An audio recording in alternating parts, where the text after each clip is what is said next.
All right, well, hello and welcome to the latest in our series of Career Talk webinars. I am very excited that we've got another excellent lineup of panelists to talk to you today about the various roles in service and hospitality. So a bit of housekeeping just to start. We have a Q&A section for you to ask your questions in. We will be looking at those at the end of the session, but please do feel free to put questions in there as we go. If you want to say hi to our lovely panelists, please do so in the chat. This session is being recorded, so if you do have to step away or you miss anything, you will be able to find it on our website and YouTube page afterwards. But that is it from me, so I'm going to hand over to Liam to get things going. Thanks, Julia. Hi, everyone. Welcome to today's webinar. My name's Liam Scandrett. I'm the UK Business Development Manager for Spirits at the WSET. So I manage all of our kind of spirits-focused partners, educators, approved program providers, and just deal with all the spirits-focused stuff. My background's hospitality, many years working bars in London and Australia, and then kind of worked with a variety of different drinks brands, working alongside hospitality on drinks development and lots of other kind of brand activations and things for the brands. Mags, your usual host of these career series webinars, is unavailable, so they've basically strung me in off the bench. And hopefully I'll do as good a job as he's been doing on this series. But yeah, today's session, or this evening's session, is here in the UK, is on service and hospitality, and I'm delighted to welcome three esteemed guests, all with a variety of hospitality experience. So I'd like to kind of pass over to them to give us their own introduction and tell us how they got into the hospitality industry and how they worked their way up to their current position. And I'd like to hear about any kind of highlights or maybe key decisions or key turning points that really kind of shaped the direction of your careers. So Sue, shall we start with you? Yeah, sure. Hi, everybody. My name is Sunana, also known as Sue. I am one of the co-founders and also the group operations director for JKS Restaurants. Started in hospitality directly with JKS, really had no background in hospitality beforehand. We started with Trishna, our first restaurant, back in 2008. It's myself and my two older brothers. They're the J and the K, I'm the S. I joined the business in 2010. And I joined Trishna in a sort of generic management position, as, you know, figure out the business. And, you know, I was only 22 years old or something, 23 years old, figure out the business, understand it, help us manage the restaurant. But quite quickly sort of gravitated towards the bar and the beverage side of things, and sort of took up the position behind the bar to really oversees the busier side of the restaurant and Trishna as well. So I use that as an excuse as to getting myself behind the bar and really experimenting and playing around there. And also that sort of led me on to the wine side of things too. And we had a sommelier at the time who very passionate, very knowledgeable, but I found myself picking up a lot of the sort of the less exciting parts, such as the cellar management, you know, and things like that, whilst the sommelier was doing all the fun bits, the tastings and the deciding on what goes on the list. So I thought, hang on a minute, you know, I feel like if I consolidate my wine knowledge by going through my various stages of WSET, I will, you know, I'll be able to sort of take over that side of things as well. So I did so, went up to my advanced level quite quickly, and then took over the wine list, was interacting a lot more, particularly in the wine industry, with suppliers and producers, etc. And things kind of grew from there. And it wasn't until 2017 that I started my diploma. I did the 2016. I did the intense 1-year diploma, which was whoa. Very, very intense, particularly alongside running a business. But you know, I'm delighted to have done it and completed it. And it was, you know, it's provided me with a huge amount of knowledge, and also a different perspective on the wine world and how to bring that into the on-trade, really, because I think once you do work within restaurants, it's very easy to be, you know, narrow-minded and only view the wine world as what happens in the on-trade and what happens within restaurants, as opposed to, you know, there is a whole world out there, you know, the retail side of things and off trade, and some of the more perhaps commercial side of things, which I think are equally as important to understand as well. So yeah, so that's I don't want to take up too much time on this part. So that's kind of a brief overview of how and where I am today. Thanks, Sim.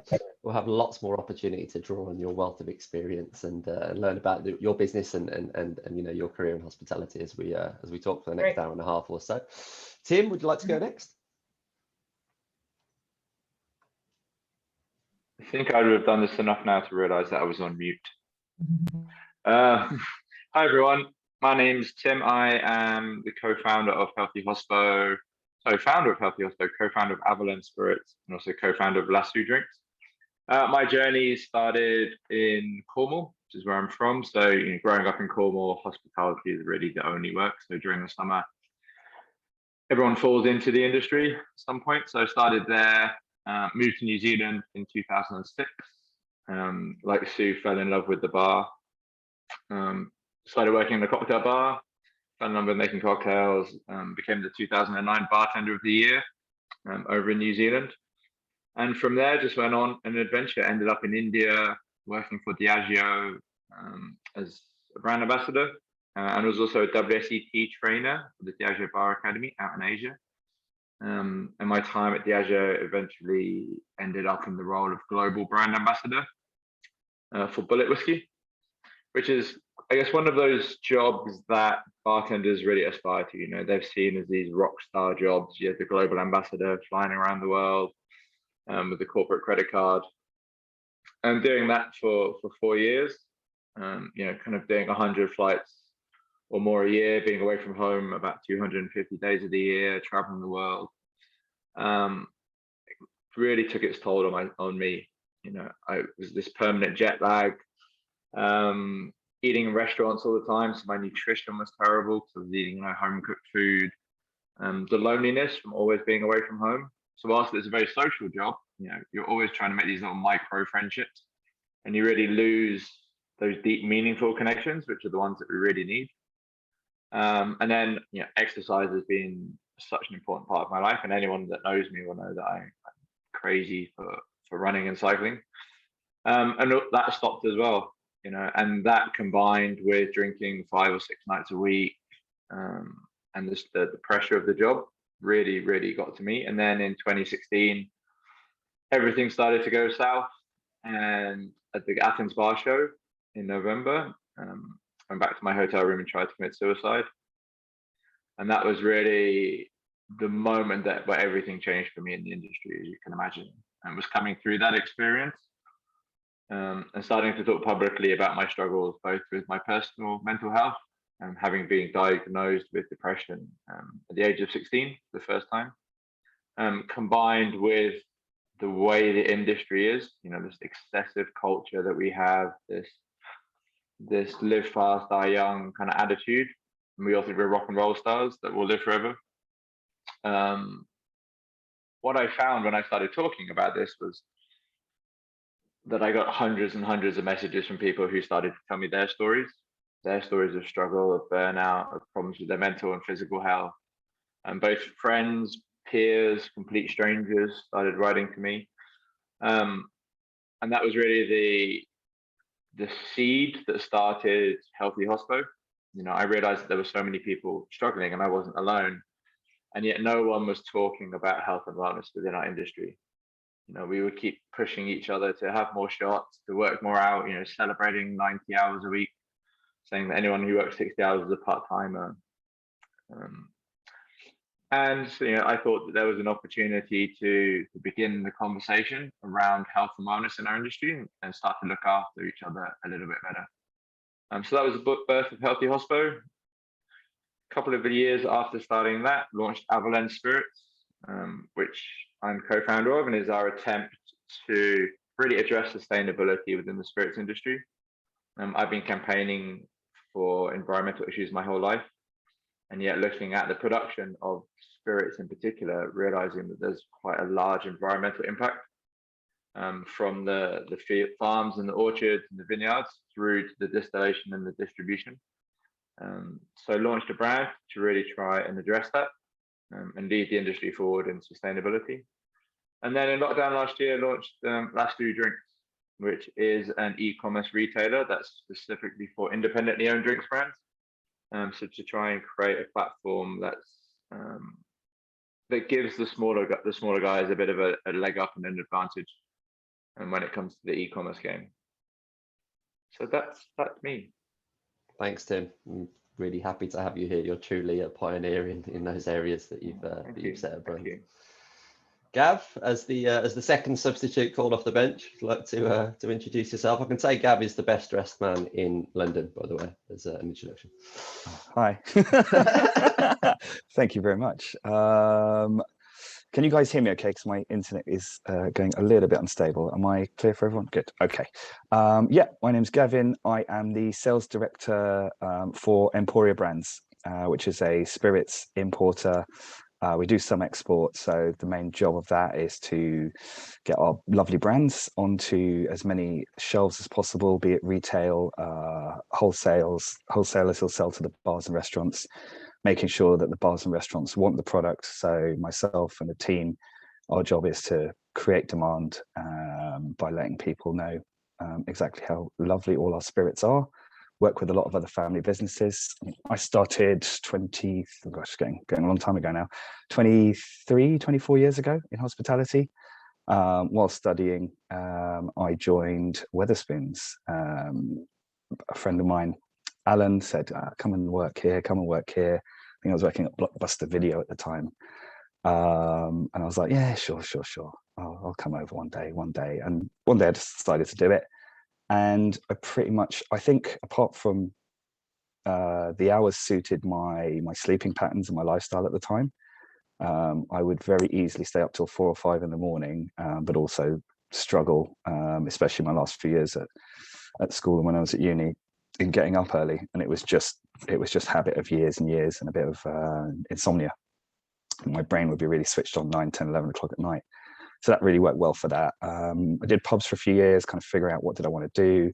Looked at cocktail bartenders, went, that's cool. I think I'll do that. I will have phone numbers falling out of my pocket. I'm going to have the best time of my life. I got no phone numbers at all, but it did light a flame in me. I worked at a private members club called Adam Street, basically cleaning brass and making Virgin Marys for 6 months. Did some events work, then started at Amaya in 2005. So I worked there whilst it got its Michelin star, which was nothing to do with me because I wasn't cooking. But that was fantastic as well, just to start to see all these flavors coming in, start to really learn my classics. I learned a lot there from the guy who was the head bartender, and I ended up being joint head bartender with him. After that, moved to Corbin and King in 2006, which was quite a pivotal part of my life. I met my wife there, some lifelong friends, worked with an absolutely amazing kitchen. Probably by far the most talented kitchen that I've worked with. I worked with some legends of the business. That really showed me, showing how to start running a business, how to really look at stock takes and control and learning. That's when they paid very kindly for my WSET level 2 and 3 in wines, which I thankfully completed. And I started there as a bartender, so took in theory a step back, but was bar manager within, I think, a couple of years. And it was an amazing thing to have on my CV, amazing set of people, and really, really pivotal. And in meeting like some of them who are now my friends, but some of our clients there over the years who will stick with you. Did 4 years there, and then went to work at the Mandarin Oriental. Did the opening of Bar Ballood as bar manager, which was another pretty pivotal moment.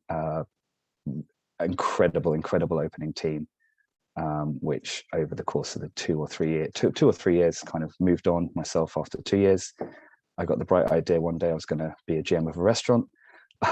So I then moved to be the opening GM of Duck and Waffle, which was a pretty big job. But I said I'd give it a go. So did that for a year, then did something a bit bigger after that, Shangri-La at the Shard. Opened their 2 restaurants, did quite a lot of work on the bar side, and the purchasing, which was, again, it was learning different things.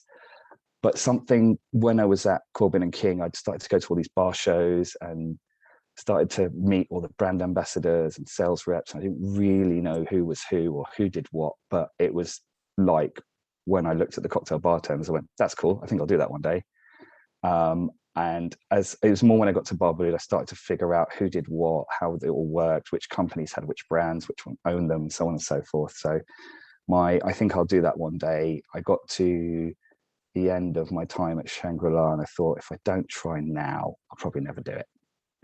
So applied for a few places. Emporia Brands was someone I'd known James Rackham, the owner. I've now known him for about 15 or 16 years. So huge personality, very, very bright guy, still full of beans, and just lots of fun, very hardworking. And we all have to be very hardworking, which is in our nature. So I applied there to be England and Wales sales manager, which they took a chance on me. And 7 years later, hopefully it's paid off for both of us. So here I am. I've been sales director for, I think it's 4 years now. But I'm not massively concerned with the titles thing. It's just more, I really enjoy what I do. I really love the brands and the people I work with. So it's a hell of a lot of fun. Thank you all, and a warm welcome to you all. I really want to start talking about the best things about the industry that we all love. It's given us a great deal, the hospitality industry. There's a lot of negative press sometimes about our industry, but we all know there's a lot of really, really positive things about the industry and the people that work within it. And we know that at the moment, in the UK at least, there's a huge shortfall in terms of staff, and there's a big drive happening to try and fill that gap. Hospitality Rising being a big kind of recruitment ad that's going to happen to bring people to the industry and trying to change the narrative around hospitality as an actual career option and choice for people. So I wanted to kind of throw it out to you really about what are the best things about working in hospitality. I mean, Sue, we'll go back to you, shall we? Yeah, absolutely. I think as you mentioned, the sort of the crisis that we're currently facing when it comes to the staffing side of things, and I think it's more of this needs to happen. I feel the talking about what is so great about the hospitality industry, and I personally feel like it needs to start with everybody, well, there being more realization that it is a viable career, and it's not just a gap fill, and it's not just a way to make some money on your gap year or whatever it is, and actually there is a huge amount of opportunity and potential by entering this industry. But for me, I think the best parts of it, and the reason why when I joined the restaurants, it was meant to be a temporary role to help my brothers out whilst I was finding a job post university. And it's also why after 3 days, I suppose all those applications went in the bin, is because for me it was that eureka moment of you feel like you found your calling in a way, because it's for me it had everything from running the business and understanding the business side of things, and the sort of everything from the commercial aspects to your day-to-day of the sort of softer skills as well, but also the people you meet and the interactions you have, both from a guest point of view, the conversations you can have with people who enter your restaurant, or the conversations you have with people at trade shows or staff, and everything. The people that you meet, you really have the opportunity to talk to so many different people that it's phenomenal. And there are not that many industries that you can do that, where you really interact with so many people from different backgrounds. So that's for me such an important part of it, the people side of it, because ultimately a lot of hospitality industries, particularly restaurants, are people businesses.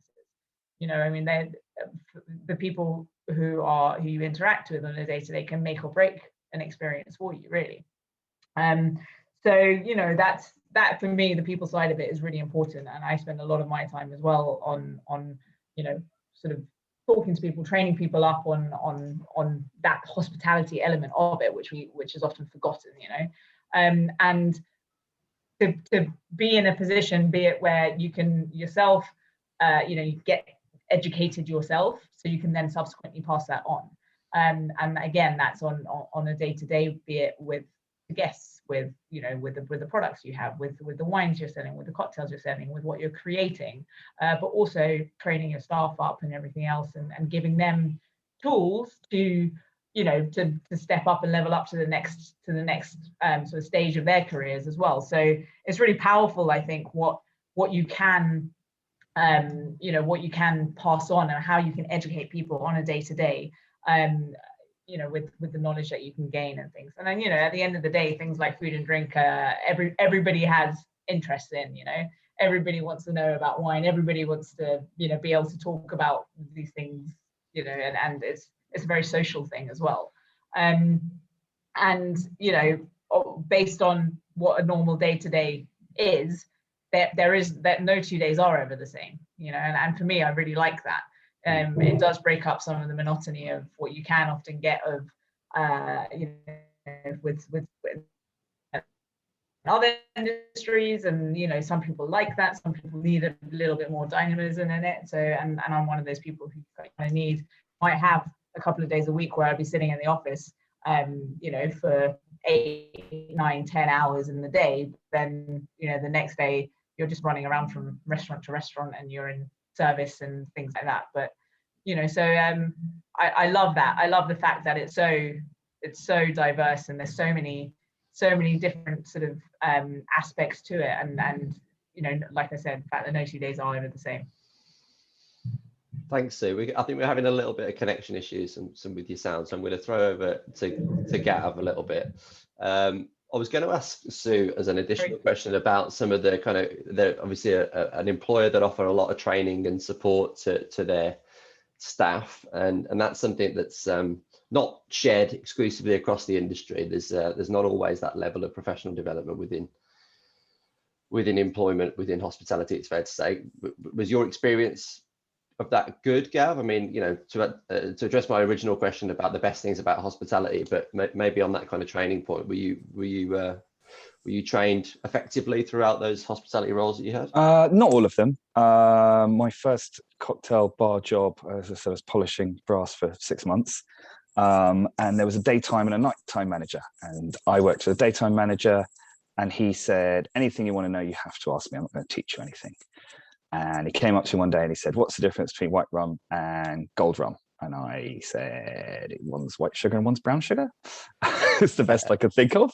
And he went, no, it's made like this, and this one's barrel aged. And I mean, he didn't know caramel color could be added to make it darker. But I went there and I went, well, yeah, it's not really the right way to teach people, is it? And definitely made it a mission from that day on that anyone that I ever worked for me would not have to learn like that. Absolutely not. I would say, again, from Corbin and King, the training was magnificent. They have training managers, external trainers. Same with hotels. The training you get is phenomenal. So I've been put through WSET level 2 and 3 in wines by Corbin and King. Emporia Brands has put me through level 2 and 3 in spirits. We've had sales training at Emporia. So I've been, since 2006, I think I've been pretty lucky, or maybe not lucky. I've been in the right places where training is an absolute, and I've had to train people since probably 2007. I'm very passionate about training people. So that old, I always start training with, what do you know? I'm not here to judge you. I'm not your manager. And if I am, I shouldn't be judging you anyway, but kind of gauge the room and see what people know, and then take it from that. And also let them know that I don't know everything. You can always learn something, and it could be a waiter sat in the back that is from a region, and you're talking about a brand from that region. They will know more than you, potentially, and most likely. And I've had that in trainings where that's great, where that comes up. But yes, I've been in the right places to get a lot of training on a lot of different subjects. What would be your elevator pitch for hospitality if you were trying to recruit people to? What are the best things about working in hospitality in your experience? It depends. What do you want to do in your life? And I think hospitality can give you an avenue to almost anything. If you look, there are people, if you think being a celebrity is fantastic and the best thing in the world, you've got the celebrity chefs or restaurateurs like Mr. Sirius has now forged a career after working very hard in hospitality. He's working very hard in forging a TV career. So, you know, do you want to make a lot of money? Go and be a 5-star hotel GM. Are you career driven? Do you want to get a title? Do you want to be a director of something? Do you want to be an educator? Do you want to just chill, take it easy? You know, you can do all these things and everything in between by hospitality. So go and find who can get you where you want to go.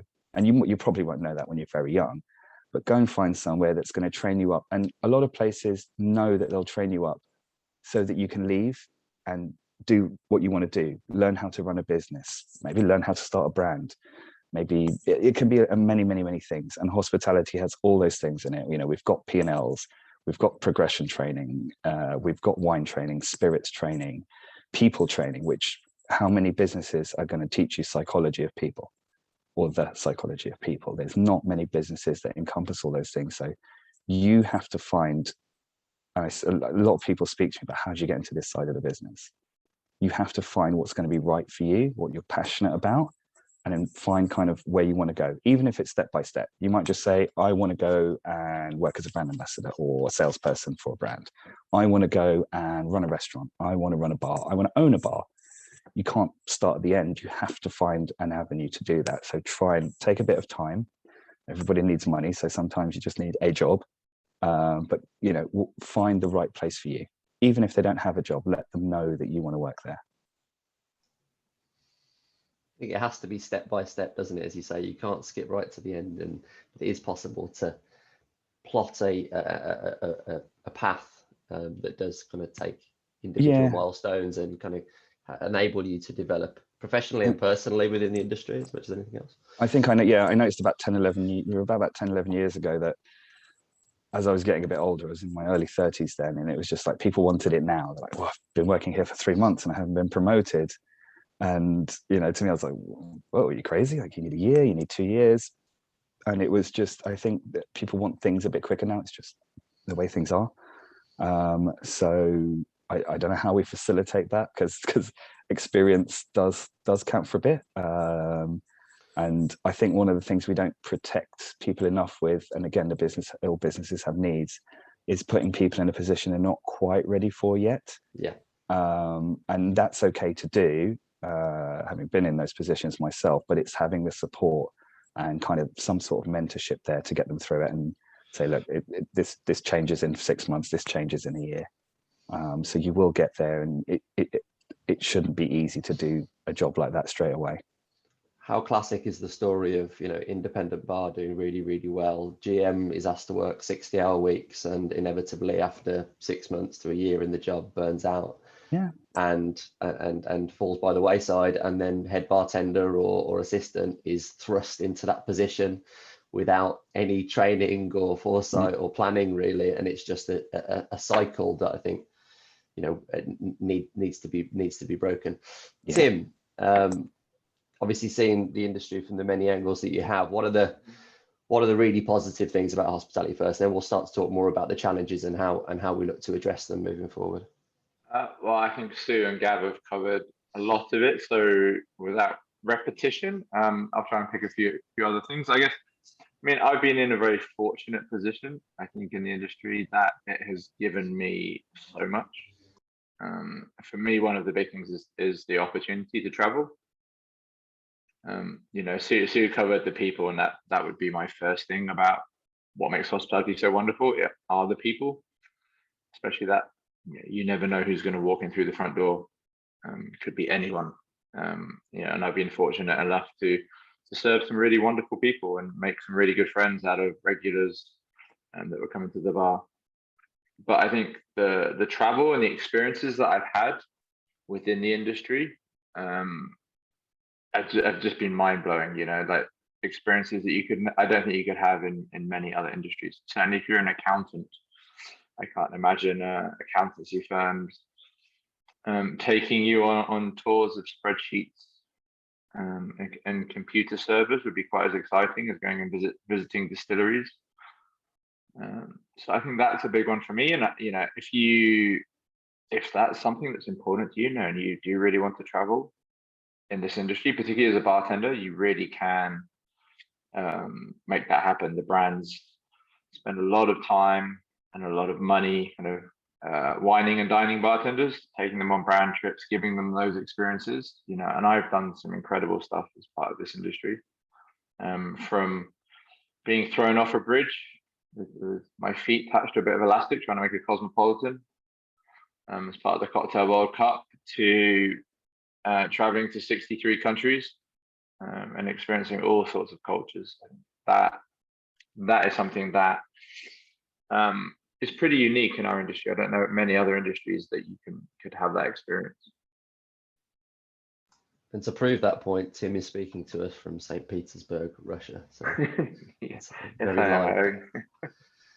So I wanted to go back to you, Sue, and what I was going to add before you had a bit of connection issues was regarding kind of the training opportunities within your company and how you support your staff. You're renowned as a employer that offers training and professional development to your staff. So you tell us a little bit about kind of the avenue for a new starter potentially through JKS Restaurants and what's available to them. Yeah, sure. So we, the whole sort of learning and development aspect of what we do has been sort of really high on my priority list for a long time. But unfortunately, it took a lot longer than I wanted to sort of get it up and running. And it was one of those that I thought I'd be able to do alongside everything else that we were doing with the business, but not the case. So before we actually launched our learning and development program at the end of last year, I did the WSET educator course. So we started off by having a sort of drinks program, really, where I was teaching levels 2 and 3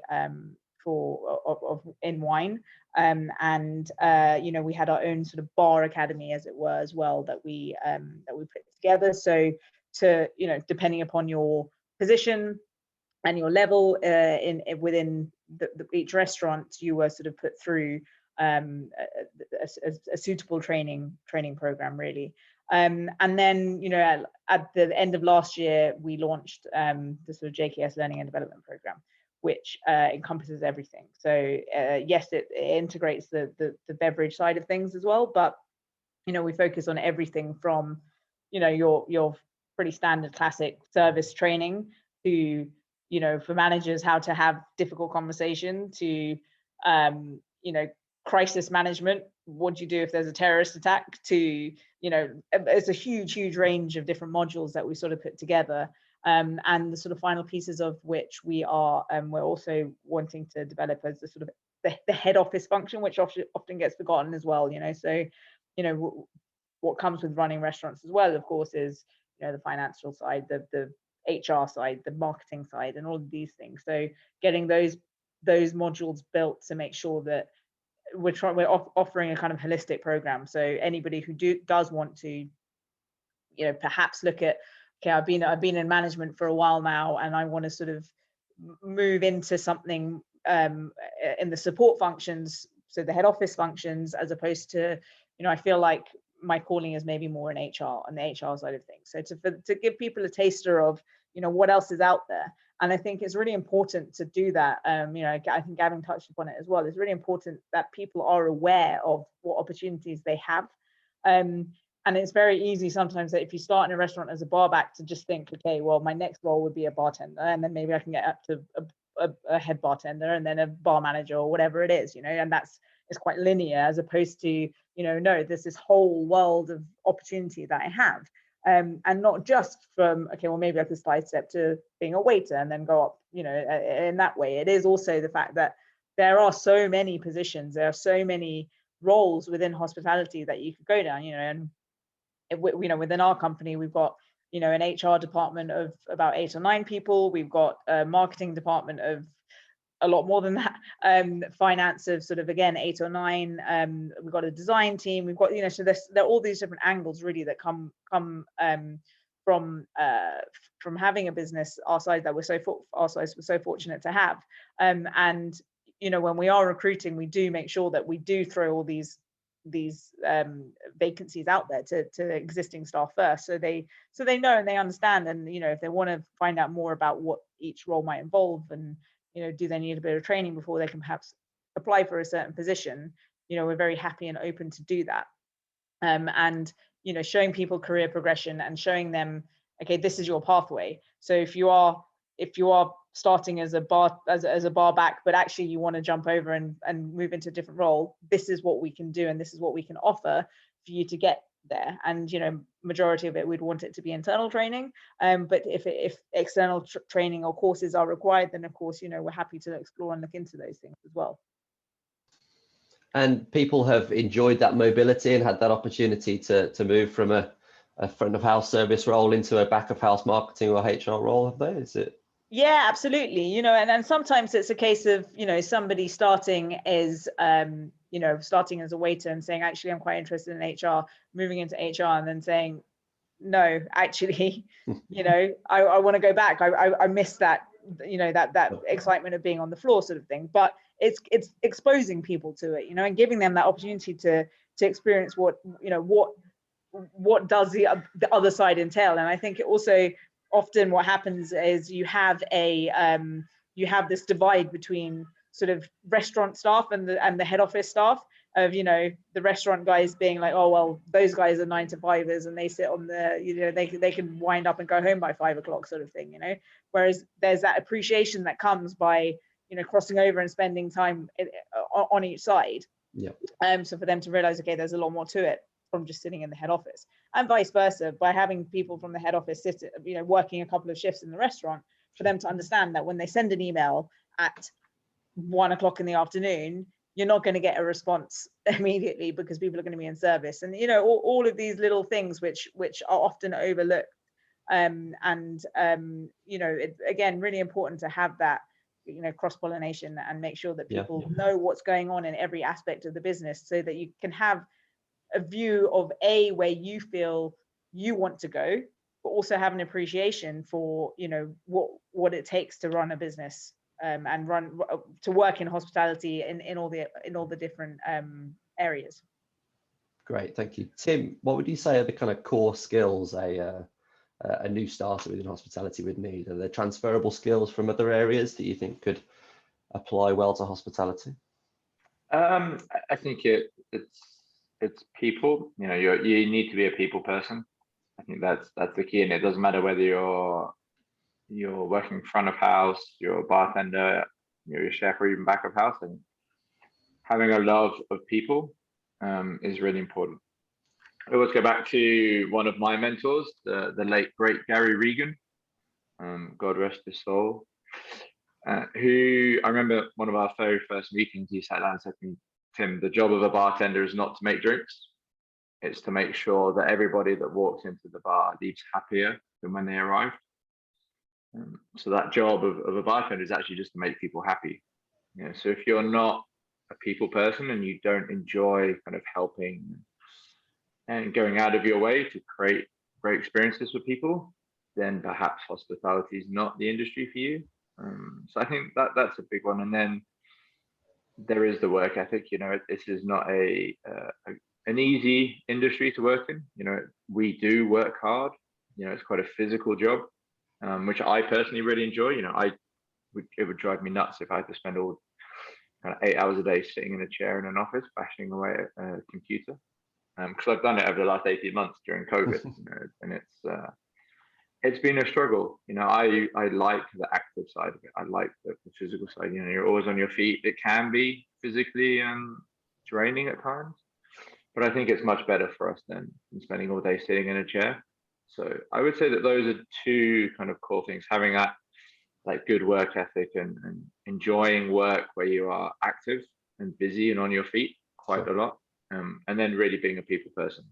Because that's essentially the role of hospitality, is to give people great experiences. You know, it's not to make food or drink.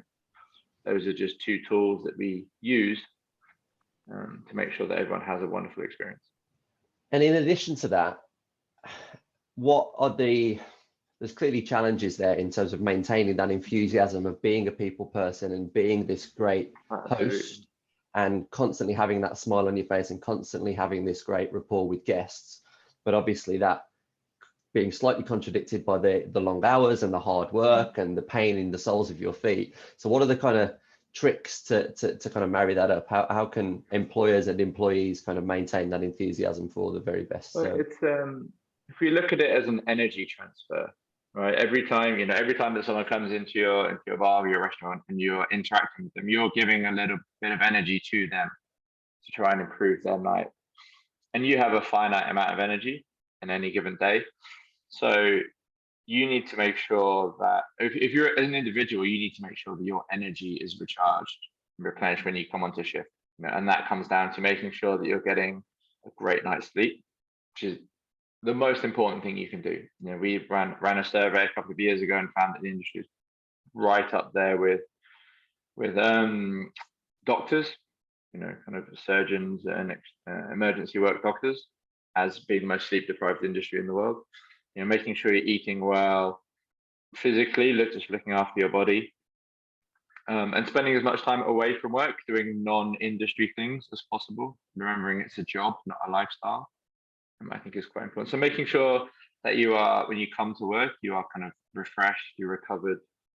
From an owner or a manager's point of view, it's treating your team, kind of thinking of yourself as a football manager. We always use that analogy. And it's like a season. You've got a squad of players, and if you play your best players week in, week out, very soon they will stop giving you the best performance because they become tired, worn out, exhausted. Maybe they're injured. So any good football manager will rotate their squad to make sure that their team is operating at peak performance. And it's the same in hospitality. You've got to make sure that your staff are well rested, well fed, recovered, mentally in a good space. So when they come to work, they're able to get past that energy on to their guests to create that great experience. And I think that's a vital thing to remember for any manager. And it's surprising how many people we work with Healthy Hospo, even like simple things like following the law, like not breaking the law when it comes to the amount of time that staff should be given between shifts. In the UK, it's 11 hours in between shifts, with a 24-hour break within every 7 days. And if you're working 14 days, and a two-day break. And the number of people that are not even doing that, and your staff will begin to burn out. There's a severe drop of productivity in anyone that works over 45 hours. So if you're starting to push your staff to 60, 70 hours a week, you are not getting the best out of them. And it's not just a drop in productivity and performance after the 45 hours. It will be a drop in performance across all of the hours they work. And some really pioneering outlets and groups are starting to realize this. I know we've done a lot of work with Hawksmoor, who have some great procedures in place when it comes to kind of staff hours and looking after their staff. And I would love to see more of that in the industry. So for any young people who are on the call, I would say, this is a marathon, not a sprint. If you want to have a long, successful career, and it's an amazing industry to have a long and successful career in, looking after yourself and making sure that you're operating at peak performance as much as possible is a really great start to be successful in this career. It's not about how much you can drink or who's got the craziest hangover stories. It's about who performs day in, day out at work, who turns up and gives their best to both the job and also the customers that walk in through the door. And from a manager's point of view, and Gav, I'll start with you on this one. How do you marry those kind of short-term pressures that you would have as a GM to, create the revenue that you're targeted for and have the kind of success that that's required of you, while also taking that long-term view about managing your squad, to use the analogy that Tim has, and kind of keeping everybody in a fit and proper place to actually kind of deliver those targets? It's not easy. It wasn't easy. Definitely wasn't easy. I would try and put that on my shoulders and maybe my management team's shoulders more than anyone below that. And definitely did way too many hours and had a bit of burnout myself. There's only so many months you can do 90 hours a week every week for until your body gives up a little bit. So look, I think the rota is such an important tool with that, and not just understanding what happens Monday to Sunday, but what's happening with the next week's rota, what they've done on Friday, Saturday, Sunday in the business. I think that's really, really important. And it's something that I think I overlooked when I first started doing rotas. And someone came to me and went, look, I've done Sunday night and I'm doing Monday morning. You think, oh, well, that's another week done. Let's start with the new week, and we'll try and move everybody's shift patterns around. What I would try to do is have a system of a rota, and it's never perfect, but just to move people in that system so that a couple of people a week could get a weekend off, depending on the size of the team. Making sure holiday requests are in as early as possible. They're always flexible, things always change, but making sure everyone's got their holiday booked. Then you don't get 8 months into the year and go, oh, I haven't taken any holiday. So making sure that that's documented for yourself, not just on your like people system, whichever one you use, but and a spreadsheet for that, going, right, this person's has got 6 weeks of holiday, to take, and you can't have that with 6 months of the year left. So yeah, it's really it's not an easy task, and the bigger the team gets, and if the more short-staffed you get, the harder it becomes. And yet, like, it is a hard business to work in, physically, mentally, especially at the top end. You have to be really, really sharp mentally to be able to perform. It's not just about making revenue with some of these places, it's about guest expectations. Be it with a single site, or a brand like that has many restaurants within the city or the country, or international brands. People will very quickly let you know if they've visited hotel in Malaysia and the service is not as good. They'll let you know as quickly if it is or it's better, which is what you always want to hear. But yeah, that, I think at that level, thinking about how do you keep your team sharp. Staff food is very important. It's something definitely the hotels that I worked in got right. Huge staff areas with things to do, video games and chill out places and TV on, where you're not thinking about work for however long your break is. So yeah, that's really important. And activities, I think, as Tim was saying, outside of hospitality and what we do, which we all love, otherwise we wouldn't do it, hopefully. We all love what we do, but having something that is different. The classic team building things of paintball, which usually goes wrong because you find out who everybody doesn't like because they all get shot. But other things like that, other team building exercises that are not hospitality focused, that are just away from it. I think the staff food thing you mentioned is really important. That's a huge positive to working in hospitality. Some of the amazing food you get to try, both in the venues that you work and other places. It's also can be some really bad food from some some places that have fantastic food for the guests. You've got to, your staff will be so much happier by a little increase in spend per head on team food. Also making sure it's healthy, right? I mean, I think that's also so important. It's so easy, and I've seen this in our restaurants, is just to have, tasty food, but after a couple of weeks, I mean, we have the staff themselves, particularly in front of house staff, saying, we want some vegetables, give us some vegetables, give us a salad, give us, it's really important that there is the nutritional aspect of it is there as well. Mm-hmm. Tim, as the fitness guru amongst the group, do you want to add anything there? No, I mean, I agree with both Stu and Gavin there. It's, food is the fuel that we run, so sleep is our recovery process. So sleep is really important, so making sure that everyone's getting enough time between shifts to get that sleep, because it's both our mental and physical recovery, and then the food is our fuel that keeps us going. I think Gav's exactly right to talk about the rota.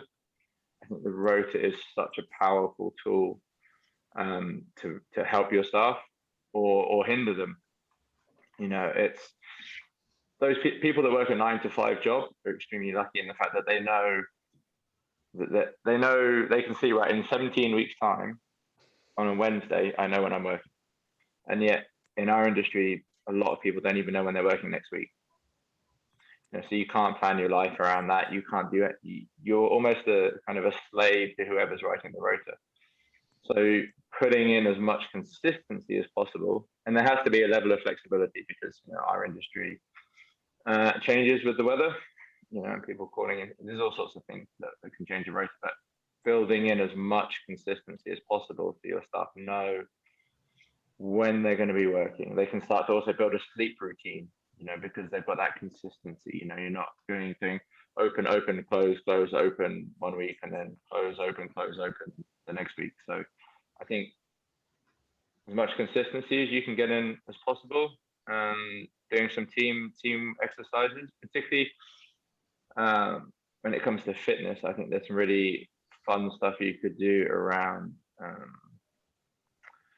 making sure that you're looking after your back.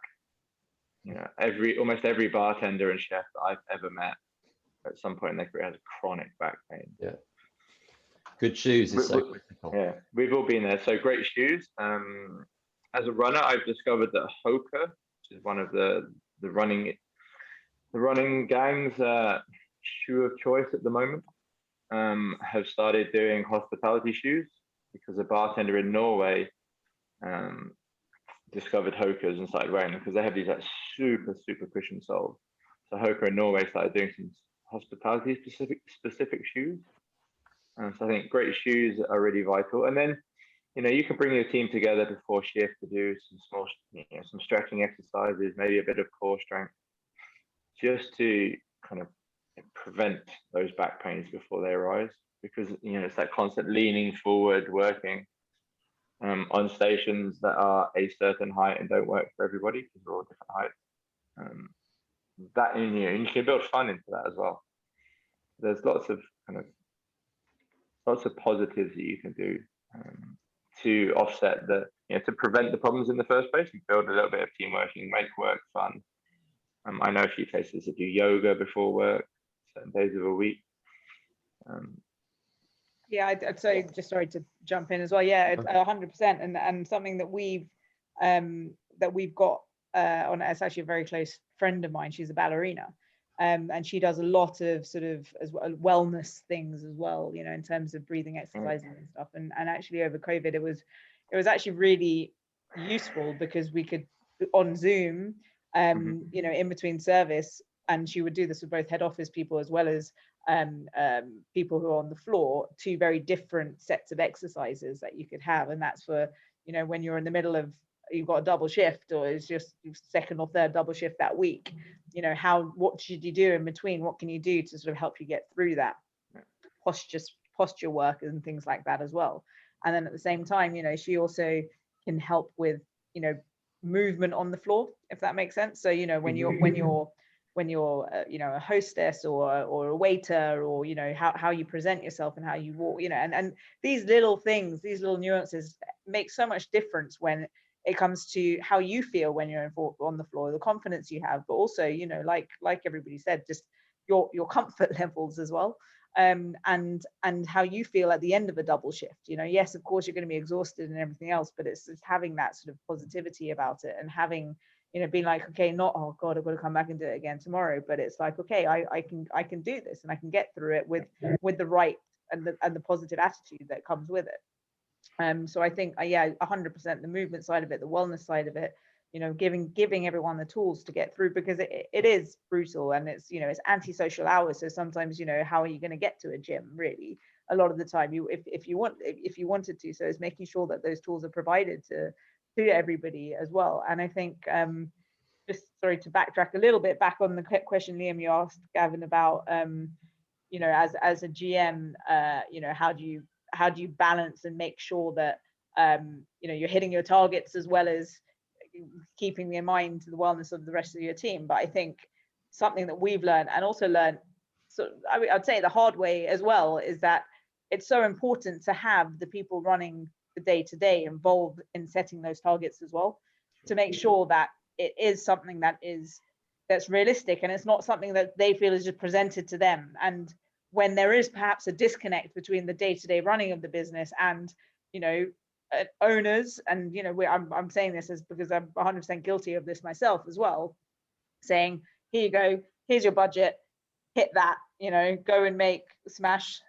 £50,000 a week or whatever it is, you know. And it's like, okay, then, you know, as a GM to be like, okay, well, I've just got to do whatever it takes because I'm incentivized on that, and I do it at any expense. Yeah. You know? I think there's a really interesting conversation to be had here around what targets should we be measuring. You know, rather than just focusing on the financial. If hospitality is the business of customer experience, why do so few businesses track the customer experience? You know, beyond just a TripAdvisor or Yelp reviews, how many restaurants and bars out there are actively surveying their customers whilst they're in the bar or the restaurant on their customer experience? And I think that if the industry was to be, you know, was to focus on this, because it is, you know, that's why people come back to our bars and restaurants, because they have a great time. No one ever came to your bar because you've got top of the range fridges or you make the best margin. They come for the experience and how you make them feel. So why are we not tracking how we make people feel? Because that is what any hospitality business lives and dies by. And I think if we were to track that, then this whole conversation about health and wellness would be really much more impactful. The fact that people don't go to bars for the fridges or for the margin supports the idea that it's about people, right? And your people are your best resource and your most important resource, because people are coming back to bars to see those faces and experience those people. So if you look after the people, then that's surely going to return in other ways. Yeah, exactly. You know, and if we just measured, you know, and it could be a very simple survey as people pay their bills, you know, a couple of questions like, is this your first time or have you been here before? How would you rate your experience on a scale of 1 to 5, and then a little space to write a note if you want. And just those 3 little things tracked in a bar or a restaurant would give you some really, really powerful data around customer experience. It's definitely something for me as a GM where that was part of my job, was to touch every table and find out what's going on. Is repeat, because everything came through a booking system, even walk-ins were tracked, so we knew if it was a repeat guest. So we wouldn't have to ask them if they'd been before, because we knew, unless they were a guest of somebody else and we didn't recognize who it was.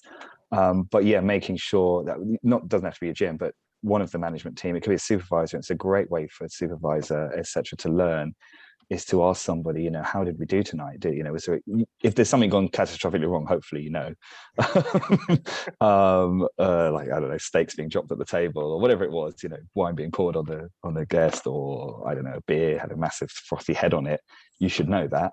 But for me, it should be part of the management role, is understanding who's had, you know, putting notes onto, most people use reservation systems. I mean, volume venues won't. In which case, I think that system of having a little check-in on the bill is really good. And we've seen it in a few chain places. You just get like a device and you kind of rate your experience. But yeah, I think for the more personal touch, it's good for somebody to know, hey, you know, did you have a great time? Yeah, it was okay. Is there anything we could have done better? And you know, a happy guest is hopefully a repeat guest. Yeah, exactly. I think like collecting that data and tracking it from a week to week. Yeah, and then you can see, you know, if your staff are working too much, is it in decline? Is it where you want it to be? But I guess the hotels will do it, and some of the bigger chains, they realize the importance of it. But when you've got 70% of the industry employs 10 people or less, we don't see enough of that. I would say. So on that, I want to look a bit towards the future, and with hospitality opening, certainly in the UK post-COVID, many are seeing this as an opportunity for a bit of a restart for the industry, an opportunity for things to change systemically for the long term. So, you know, what are the opportunities therein? What's set to change, do we think? What needs to change?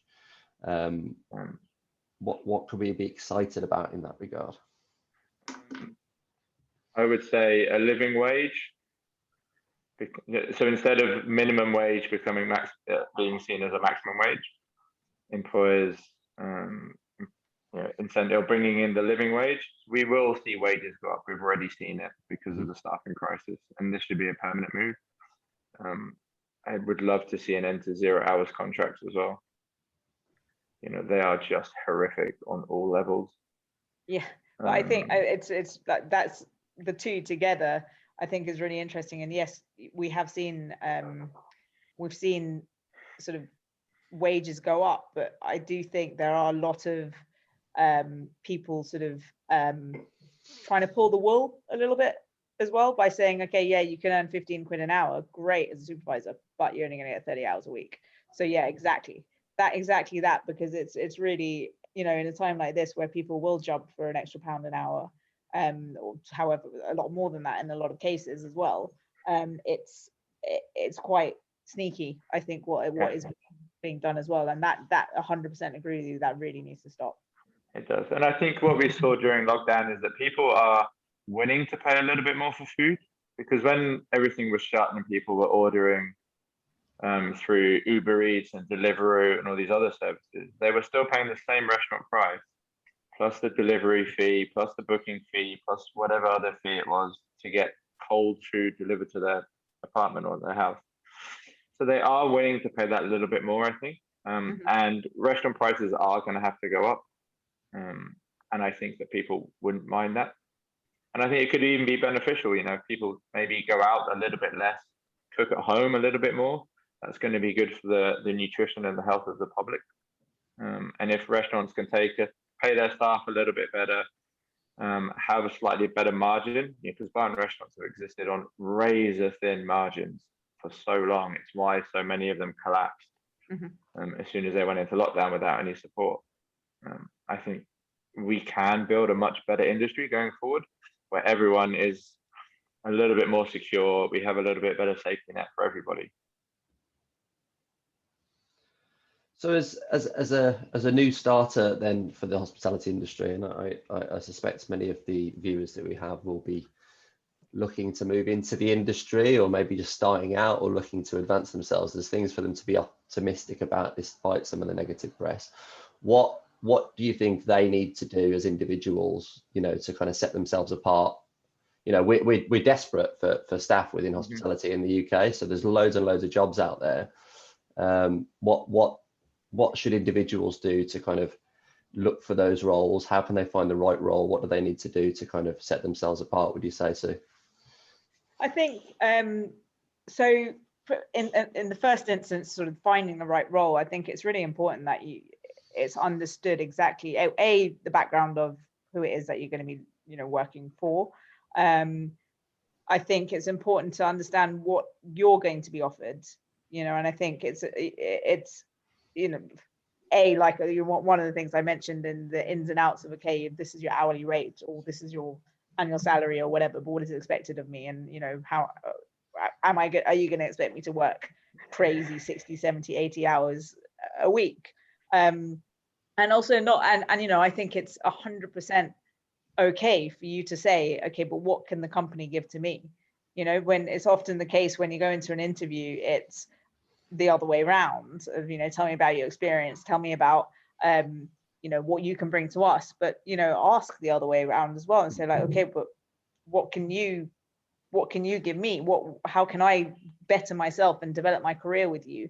And actually that's one of the positives I think that will come out of this whole sort of staffing crisis, is that restaurateurs, companies, etc., are having to sort of, not only on the pay side of things, but also really having to sell themselves, which in the past was not the case. It was very much you'll be lucky to come and work for us sort of thing, and I think getting away from that and having to sell yourselves and having it more, when you're interviewing, having it as a conversation rather than having that really formal here's a list of questions and what can you do, what are you going to bring to us, and I'll think about sort of employing you sort of thing. It needs to be much more of a conversation.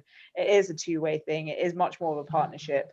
As the employer, the onus is on you to make sure that you're not just employing people who are going to come in every day and leave at the end of the day and that's it, them done, but having them as part of your family, having them as part of of the growth of your business and everything else, and making sure that they feel that they are being looked after, you know, on all the things we've talked about, from, you know, from a mental health side of things to, you know, the physical side of things, to make sure that they're not being overworked. You know, if they have any issues, not to feel like they can't come and talk to you, you know, but also from their development point of view as well. Not that they're going to come in as a waiter and 5 years later, or if we're lucky, or even a year later, be in the same position, feel like they've not received any training, feel like, you know, and then they're in the same place as they were a year ago, just burnt out because, you know, they've been caning it with crazy hours and haven't gotten much else.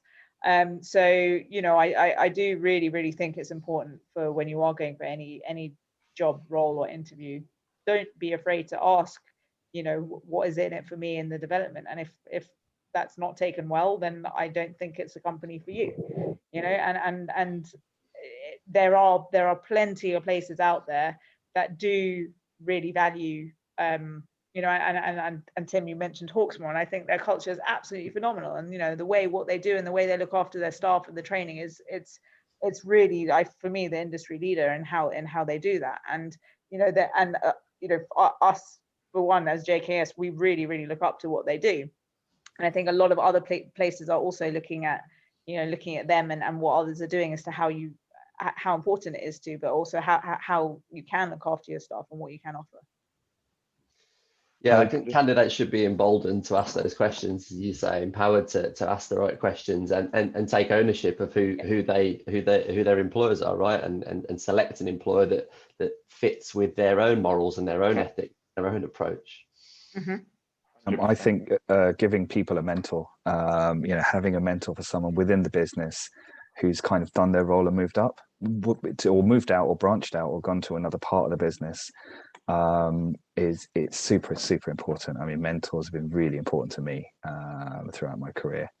There was a really interesting survey by Code Hospitality that found that 95% of people working in the industry wanted a mentor, and 93% of people in senior positions wanted to be a mentor. So there was some sort of like disconnect, because everyone was looking for a mentor and everyone wanted to be a mentor, but something was, unless it's in the culture of the business, it can happen where, you know, someone takes you under their wing, but unless you've really got someone dedicated to doing that, it really, I think, it doesn't have to be forced, but it has to be within the ethos of the company. Just to go back actually to what you were talking about a little bit earlier, Tim, is that nobody tells you in school that hospitality is a viable and fulfilling career. Exactly. And that's something that really needs to change. And this is something I remember Smelio worked with 15 years ago was saying, why don't we do that? And we still don't do that. And we still don't really have a hospitality school in this country. I think Switzerland has one, which is quite well known, and you see a lot of people coming into hotels from that, but not everyone works in a hotel. How do you go and learn to work in a pub? You have to go and do it on the job. You need hands-on experience in this, but if I want to learn about wine and spirits and sake and beer, I can go to WSET. There's no equivalent in hospitality for that. And that is something that we need to show.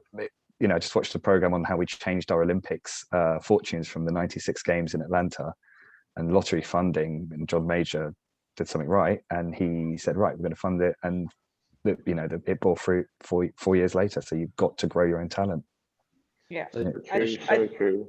Sorry. I think exactly what you're saying, Gavin, about the not being a viable career. I mean, you know, at least 10 years ago, it was just not even discussed at school or anything. I definitely see there is some sort of change happening, but far too slowly and not enough.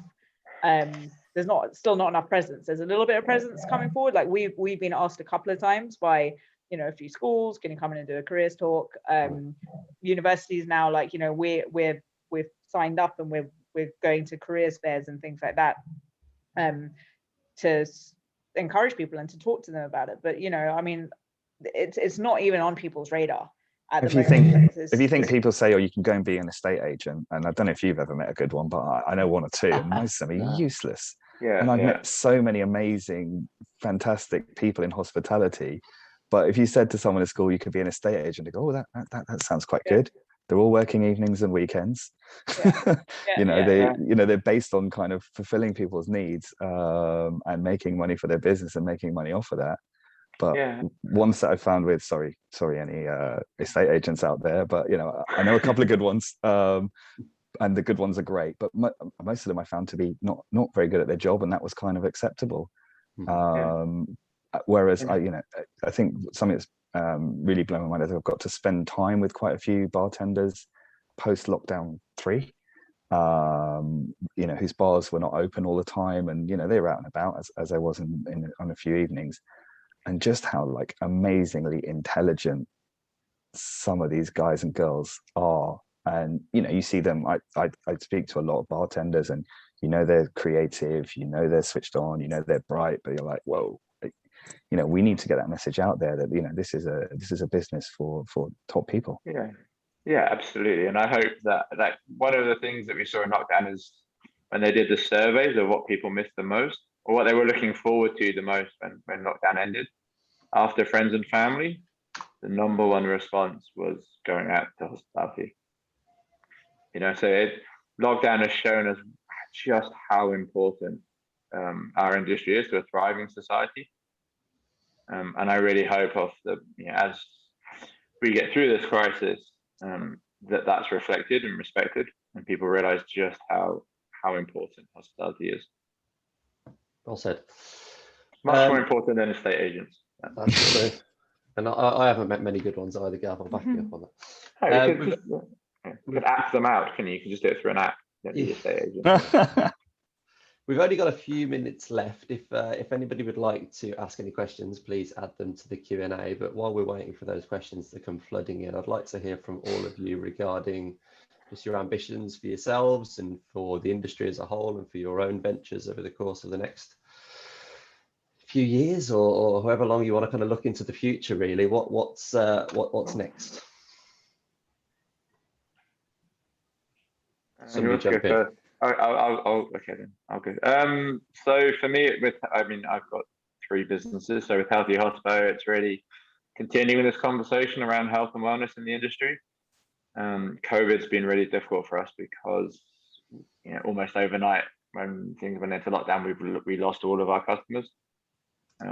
And because of the crisis that's going on at the moment, everyone's just focusing on trying to get back on their feet. Those customers still haven't come back.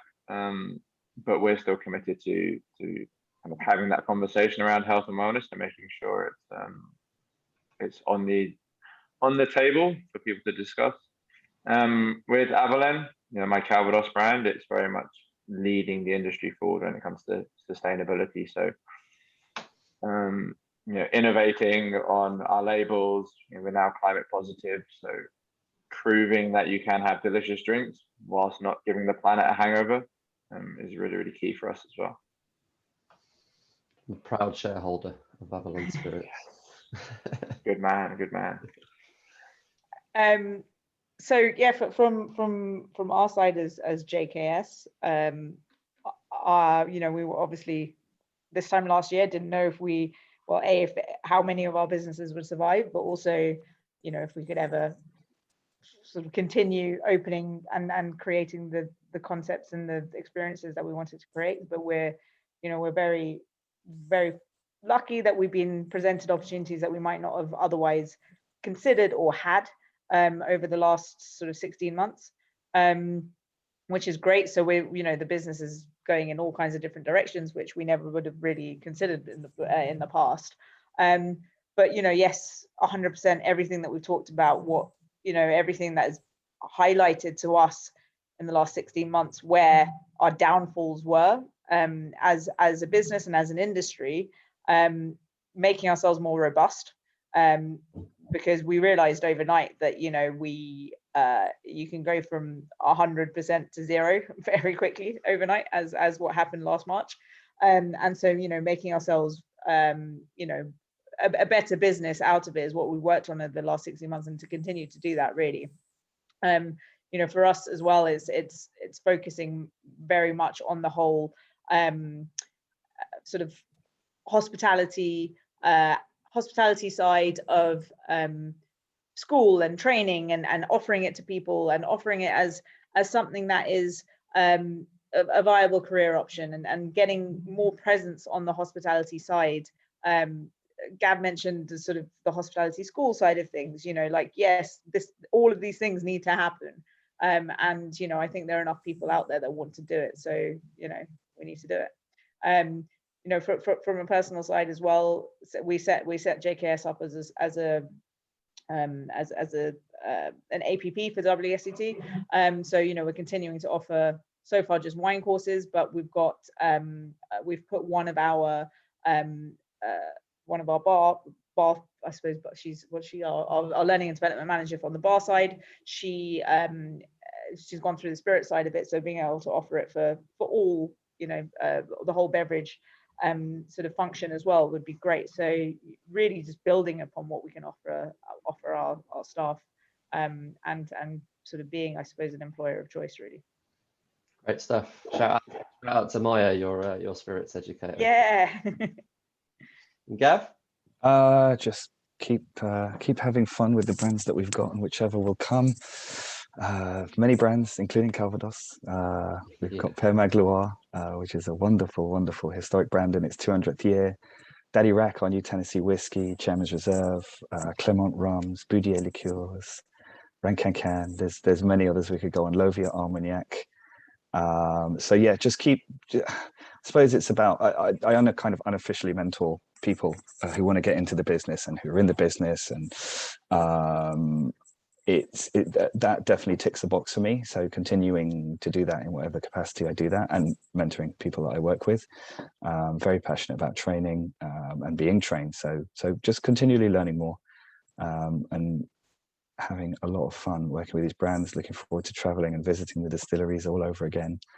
And yeah, that's kind of me. You know, I'm very, again, am I fortunate? I don't know.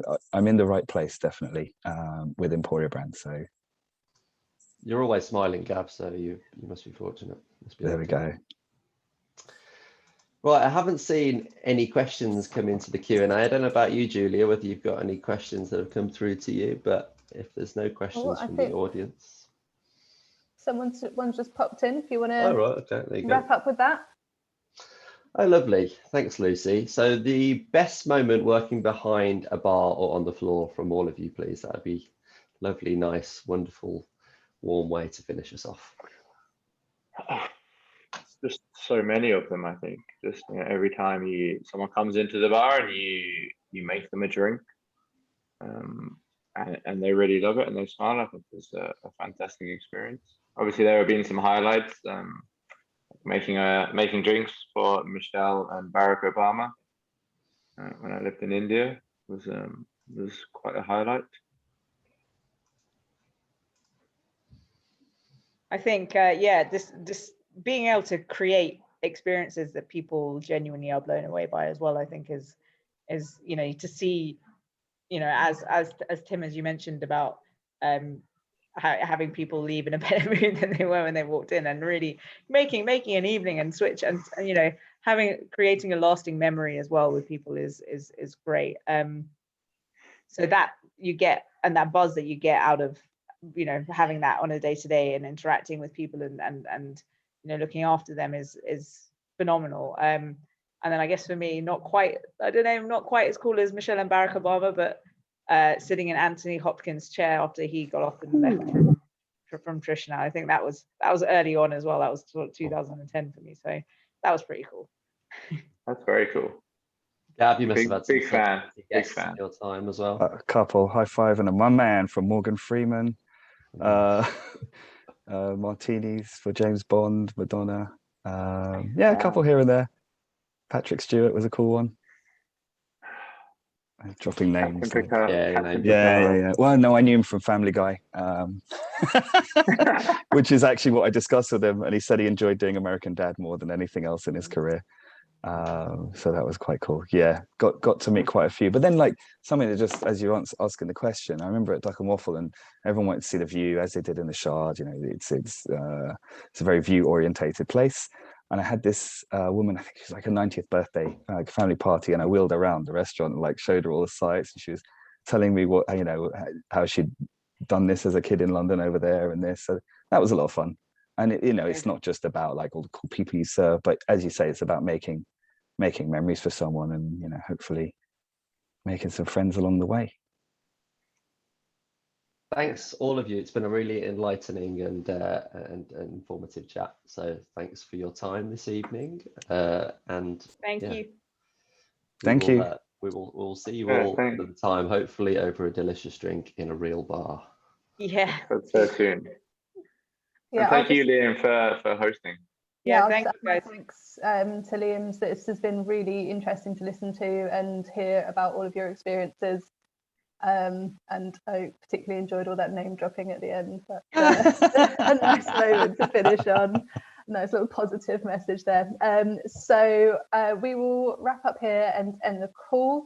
So yeah, just once again, thanks very much, and catch you soon.